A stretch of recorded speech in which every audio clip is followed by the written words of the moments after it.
प्रिय विद्यार्थियों, आज हम अपने पिछले वीडियो में जो कवि केशवदास पर बात कर रहे थे उसी बात को आगे बढ़ाएंगे। आज हम देखेंगे कि केशव को कठिन काव्य का प्रेत क्यों कहा जाता है। देखिए, इस प्रश्न का उत्तर हम किस तरह से कर सकते हैं। कवि केशवदास को कठिन काव्य का प्रेत इसलिए कहा जाता है कि काव्य रचना करते समय वे उक्ति वैचित्र्य एवं अलंकारों के चमत्कारिक प्रदर्शन में उलझे रहे। उन पर आचार्यत्व हावी रहा तथा पांडित्य प्रदर्शन की प्रवृत्ति से वे पूर्णतः आक्रांत रहे। शास्त्रीय लक्षणों के आधिक्य से उन्होंने ऐसी शैली अपनाई जिसमें अत्यंत संक्षिप्त भाषा, भारी भरकम शब्दावली एवं वाग विदग्धता का पुट अधिक रहा। अर्थ ग्रहण की बाधा का उन्होंने जरा भी ध्यान नहीं रखा। इस प्रकार की प्रवृत्ति होने से आलोचकों ने उनकी कटु आलोचना की है और उनके कवित्व को दूषित बतलाया है। रामचंद्रिका में इस प्रकार के अनेक प्रसंग मिल जाते हैं जो अत्यधिक कठिन कल्पना पर आश्रित हैं। उदाहरण के लिए सरस्वती वंदना के प्रसंग में केशवदास की ये पंक्तियां देखी जा सकती हैं। देखिए उदाहरण: वर्णे पति चार मुख, पूत वर्णे पांच मुख, नाती वर्णे षट मुख, तदपि नई नई। इस पद में सरस्वती के पति ब्रह्मा और पुत्र शिव बताए गए हैं, जबकि ये मान्यताएं अप्रचलित हैं और पौराणिक आस्था के विपरीत भी हैं, क्योंकि ब्रह्मा को शिव का पिता किसी भी पुराण में नहीं बताया गया है। यह क्लिष्ट कल्पना केशव के कवित्व पर दोष ही है। इसी तरह एक और उदाहरण देखा जा सकता है: अति चंचल जह चल दलय, विधवा बनी न नारी। इसमें चल दलय शब्द का अर्थ पीपल के पत्ते हैं। यह अर्थ अत्यधिक क्लिष्ट है और इसका अर्थ समझने के लिए पाठकों को शब्दकोश देखना पड़ता है। विधवा शब्द में भी श्लेष है, जिसमें वी और धवा दो पद हैं, अर्थात वृक्षों से रहित अर्थ की कल्पना की गई है। इसी प्रकार बनी शब्द भी क्लिष्ट है, इसका वाटी का अर्थ अप्रचलित है। इस पंक्ति का अर्थ करने के लिए पाठक को पर्याप्त बौद्धिक व्यायाम करना पड़ता है। इसी प्रकार केशव के आचार्यत्व को व्यक्त करने वाला और कठिन काव्य की रचनावली बतलाने वाला एक अन्य पद भी देखा जा सकता है। देखिए उदाहरण: खंड परशु को सो विजय, सभी मध्य को दंड, मानहु शेष अशेष धरनहार बरिबंड। इसमें शिव के लिए खंड परशु नाम प्रयुक्त हुआ है, जो उनके सभी नामों में सबसे कम प्रचलित है। शेष अशेष धर में विरोधाभास और यमक अलंकार है। केशव के काव्य में तत्सम शब्दों का और कुछ नए गढ़े गए शब्दों का आधिक्य है, जो उनके पांडित्य प्रदर्शन एवं आचार्यत्व का सूचक है। उदाहरण के लिए ये पद देखा जा सकता है: ब्रज को अखर्व गर्व गंज्यो, के ही पर्वतारी, ज्यों त्यों है सुपर्व सर्व, भांजे ले अंगना, खंडित अखंड आंसू कीनो है, जलेस पासु, चंदन सी चंद्रिका सो, कीनो चंद्र वंदना। इस पद में लगभग सारे ही पद तत्सम हैं। तत्सम शब्द वो होते हैं जो संस्कृत से ज्यों के त्यों हिंदी में अपनाए गए हैं। इसमें कुछ शब्द क्लिष्ट भी हैं तथा अर्थ संगति आसानी से नहीं हो पाती है। सुपर्व शब्द का प्रयोग अत्यधिक क्लिष्ट है। इस तरह के प्रयोग से केशव के काव्य का काठिन्य स्वतः ज्ञात हो जाता है। इसी कारण कई आलोचक उन्हें कठिन काव्य का प्रेत कहते हैं तथा यह आरोप लगाते हैं कि उन्होंने काव्य रचना हृदय की प्रेरणा से नहीं अपितु पांडित्य प्रदर्शन के उद्देश्य से की है।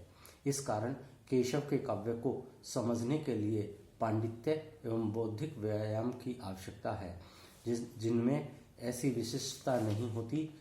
वे बाल बुद्धि के लोग केशव पर कठिनता का दोष लगाते हैं, जबकि यह उनकी शैलीगत विशिष्टता है। यह विशिष्टता उनके काव्य में विभिन्न प्रसंगों में देखी जा सकती है। उदाहरण देखते हैं: तिन नगरी तिन नागरी, प्रतिपद हंसहीन जलज हार शोभित न जहें प्रगट पयोधर्मीन। इस छोटे से दोहे में श्लेष और यमक अलंकार की छटा है। इसमें श्लेष के द्वारा केशव ने जहाँ नारियों के सौंदर्य और सौभाग्य का वर्णन किया है, वहाँ नगरों की समृद्धि का भी वर्णन किया है। प्रत्येक शब्द पूरे दोहे में इस प्रकार समन्वित है कि उनके स्वरूप और गठन के साथ किसी प्रकार का खिलवाड़ नहीं किया जा सकता। वे तो संपूर्ण अर्थों को अपने वाच्यार्थ से ही स्पष्ट कर देते हैं। इसका वाच्यार्थ इतना चमत्कारी है कि इसका प्रभाव पाठक के हृदय पर अपनी छाप स्थायी रूप से छोड़ देता है। इस दोहे में केशव की कवि प्रतिभा अपना चरम रूप प्रदर्शित करती है। साथ ही इसमें उनके पांडित्य प्रदर्शन की भी सशक्त अभिव्यक्ति हुई है। इसलिए उनके काव्य का रसास्वादन करने के लिए परिपक्व बुद्धि की आवश्यकता होती है।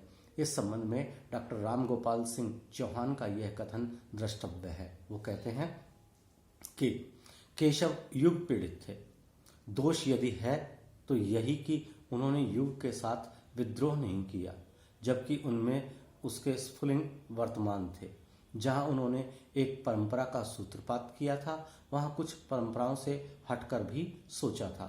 उनका रामचंद्रिका का शिल्प, उपमानों के नए प्रयोग, सौंदर्य के विभिन्न रूपों का दर्शन और युग के अनुरूप चरित्रों का नया रूप उनकी विद्रोही आत्मा को स्पष्ट करते हैं। किंतु वे सारे विद्रोह ऐश्वर्य की चकाचौंध में खो गए। इस प्रकार केशव को कठिन काव्य का प्रेत कहकर उनके वैदग्ध्य को दूषित करना सर्वथा अनुचित है।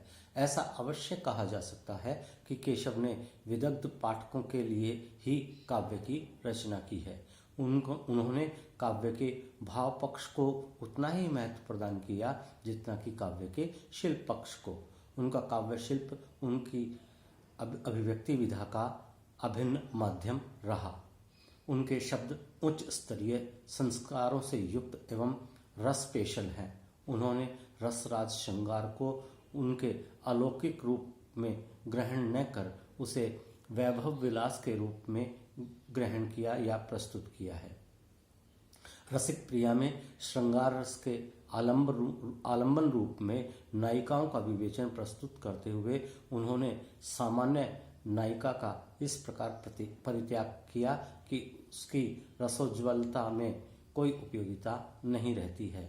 इन सब बातों की ओर ध्यान देने से यही स्पष्ट होता है कि केशव में परंपरानुसार रस पेशलता है।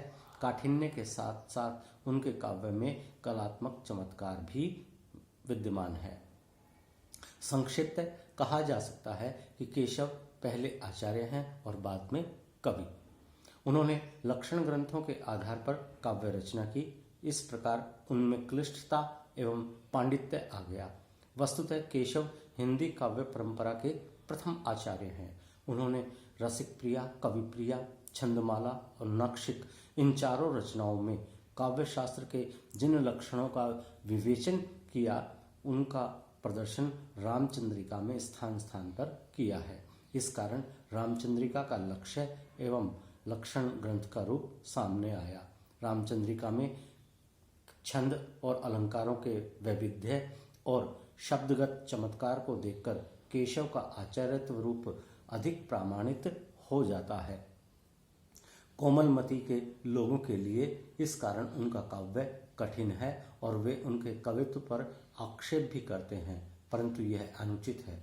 अपने काल की आवश्यकता एवं भौतिक विचित्रता का प्रभाव होने से अथवा सामाजिक प्रवृत्ति होने से केशव पर कवित्व की अपेक्षा आचार्यत्व अधिक प्रभावी रहा है। इस तथ्य की ओर ध्यान न देकर भ्रांत धारणा व्यक्त करना एक प्रतिभाशाली सृजनधर्मी का अनादर करना है। तो प्रिय विद्यार्थियों, आज के इस वीडियो में इतना ही। अगले वीडियो में हम अपनी बात आगे दूसरे प्रश्न के रूप में करेंगे। धन्यवाद।